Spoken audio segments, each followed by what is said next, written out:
ಬಳ್ಳಾರಿಯಲ್ಲಿ ಬ್ಯಾನರ್ ವಿಚಾರಕ್ಕೆ ಸಂಬಂಧಪಟ್ಟಂತೆ ಗಲಾಟೆಯಾಗಿ ಕೈ ಮಿಲಾಯಿಸುವ ಹಂತಕ್ಕೆ ಗುಂಪು ಘರ್ಷಣೆಯಾಗಿ ಲಾಸ್ಟಲ್ಲಿ ಫೈರಿಂಗ್ ಆಯಿತು. ಅದರಲ್ಲಿ ಕೈ ಕಾರ್ಯಕರ್ತನ ಬಲಿಯಾಯಿತು. ಈ ಕೇಸ್ ವಿಚಾರ ಸಂಬಂಧ ಈಗ ಜನಾರ್ದನ ರೆಡ್ಡಿ ಮತ್ತು ಶ್ರೀರಾಮುಲು ಸೇರಿದಂತೆ 33 ಜನರಿಗೆ ನೋಟಿಸ್ ಕೊಡಲಾಗಿದೆ. ದೂರು ಪ್ರತಿದೂರು ದಾಖಲಾಗಿದೆ ಆಲ್ರೆಡಿ. ಈಗ ಜನಾರ್ದನ ರೆಡ್ಡಿ ರಾಮುಲು ಸೇರಿ 33 ಜನರಿಗೆ ನೋಟಿಸ್ ಕೊಟ್ಟಿದ್ದಾರೆ ಪೊಲೀಸರು.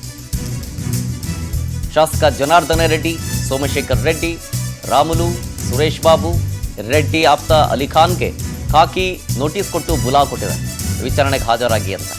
ಮತ್ತೊಂದು ಕಡೆ 30ಕ್ಕೂ ಹೆಚ್ಚು ಕೈ ಕಾರ್ಯಕರ್ತರಿಗೂ ನೋಟಿಸ್ ಕೊಟ್ಟಿದೆ. ಗಲಭೆ ನಡೆಸಿ ಶಾಂತಿಯನ್ನ ಕದಡಿ ಅಶಾಂತಿ ಮೂಡಿಸಿದ ಆರೋಪದ ಅಡಿಯಲ್ಲಿ ನೋಟಿಸ್ ಕೊಡಲಾಗಿದೆ. ಒಟ್ಟು 107 ನೋಟಿಸ್ ಜಾರಿ ಮಾಡಿದ್ದಾರೆ ಪೊಲೀಸರು. ಗಮನಿಸ್ತಾ ಇದ್ದೀರಿ, ಪ್ರತಿವಾದಿಗಳು ಅಂತ ಒಂದು ಲಿಸ್ಟ್ ರೆಡಿಯಾಗಿದೆ.